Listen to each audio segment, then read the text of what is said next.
Welcome to Haley Being Haley, where I do the talking so you don't have to. Every week, I bring you a new episode to support you being more proactive and give you an insight into my personal journey. Through workshops, listening, researching, and connecting, I bring you key tools for success. It's finally time for the highly requested CV episode. Okay, so guys, I'm so excited to do this episode, and if you're like me who have heard a bunch of podcasts of people telling you the same things like use keywords from the requirements section, be professional but not too much so it's boring for others, use good grammar and punctuation, well, all of this is true, but it's very much surface level advice, and although it's handy, today we're going to get into the deeper things of how you can really put your CV on top. So let's get started from the very beginning. Name, surname. The first mistake I ever made was including my full address. Now this is a big don't because privacy is really important, and I actually learnt this from Michele Palmer, who was my university employability counsellor. So just add your postcode, that's enough. Nobody needs to know your door number. Now before we even get into the personal summary, online portfolio. If you don't have one, well then you're simply just not prepared for the working life. I use shorthand to make mine, but there are plenty of free websites online you can use, like WordPress, Adobe Portfolio, Dribbble, Behance, Pixpar. If your funds are running low, that's fine. Take the free trial and cancel. And if you really don't trust anyone with your credit card details, or are the type to forget to cancel, there are no excuses when it comes to LinkedIn. It's a bit annoying at first, but luckily for you guys, I'm going to be doing a full episode where I tell you guys about my journey using LinkedIn, and it is a juicy one, so you want to stay tuned for that. Now moving on to the most uncomfortable part of the CV in my opinion, which I class as the personal summary. Like, don't even get me started about how many times I've looked at my computer and wanted to scream. The main thing I will say that I have learned from this is shift your mentality from, oh my god, this is so complicated. I'm going to have to write down my whole life story about medals that I won when I was 10 years old. Yeah, been there and done that. To who is the person I want to read this and what do I want them to know about me? Well, I think making it conversational is like the best way to approach it, because for me, writing and it's never been my thing. I'm a video girly. Just take a deep breath and don't overcomplicate it. As my mentor, Liz Hamburger, says, less is more. Another quote she said that really stuck with me when it comes to CVs is, CVs are like your first date. You want to leave them wanting more so they can find it out in the interview process. Another talk that I had that really got me thinking was when I was speaking to Freddie Hill from Defect Records. I showed him my CV and said to him, by looking at this CV and not knowing me, would you hire me? He took a glance at the CV and said no. I asked why, and he said, you've done 7 lines and 1 full stop. That was when I realised the little things really matter. This could have easily been sorted out with new AI technology, but I never would have realised that I made that mistake if it wasn't for him. So big shout out to him for that. Now I want you to get your CV and check your sentences. Are they impactful? Because if they're not, then you're just wasting your time. The work samples and skill section goes without saying. Use clear bullet points and headline structure. There can be templates online that you can look at, but I do recommend asking your peers or friends to see if it's easy for them to read and if they can access the links, because the last thing you want is for the person hiring you not being able to see your work. Before I get into the unsettling experience section, I just wanted to repeat some advice that my former tutor, Claudia Nuzzo, told me, which was do investigative research about the company or organization you're applying for. Find out what values they stand for, and also, do you stand for those values? How can you relate that in your CV? As well as showcasing your assets, what you bring that helps that organization not only to achieve their goal, but that can help you on your journey to achieve yours. She says that this would have saved her so many rejections and took her years and years to understand.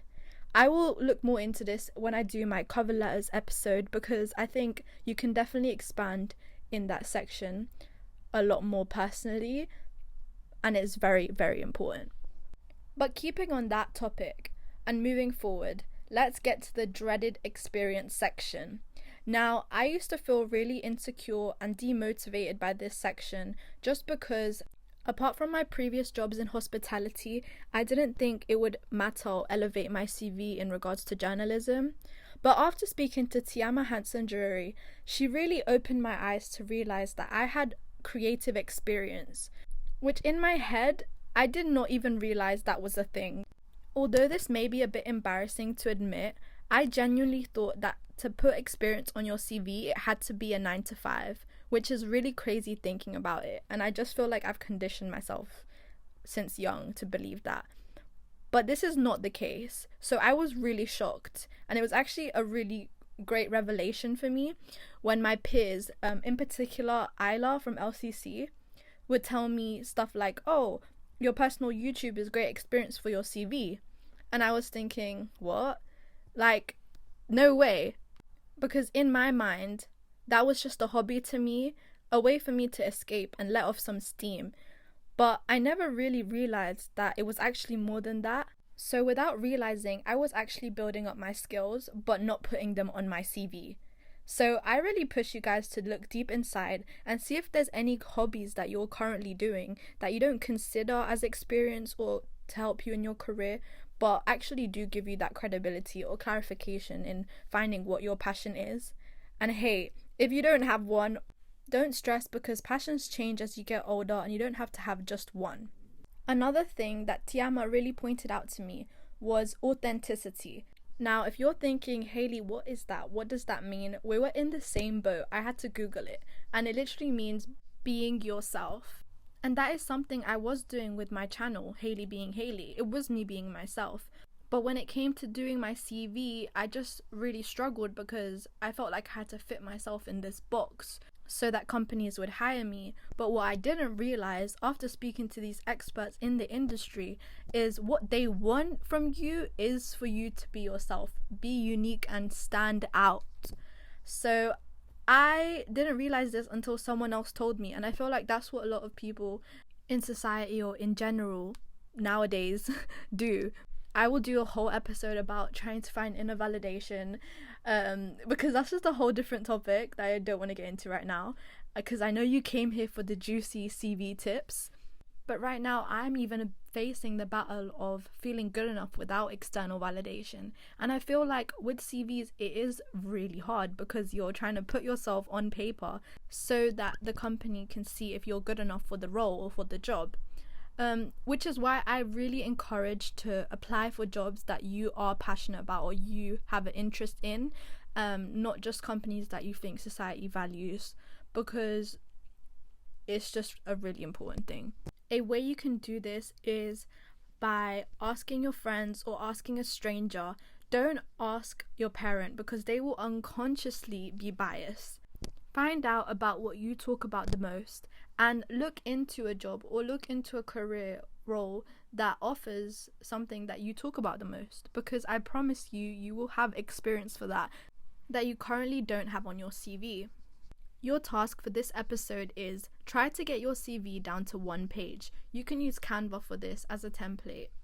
If you're into more of an artsy vibe, you can include a picture, but it's not necessary to include a picture if you don't want to, only if you feel like it will show your personality more.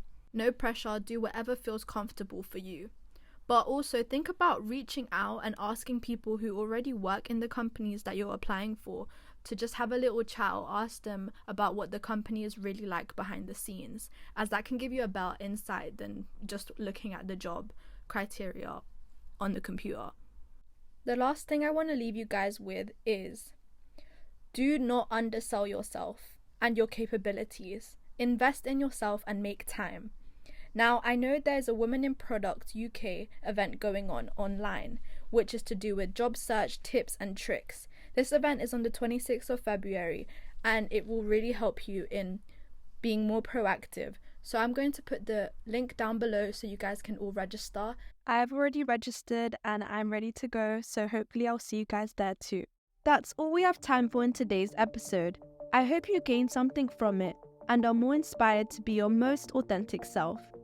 If you have any suggestions on things you want me to cover in future episodes, feel free to email me through my email, hayleybeinghayley@gmail.com, all in lower cases.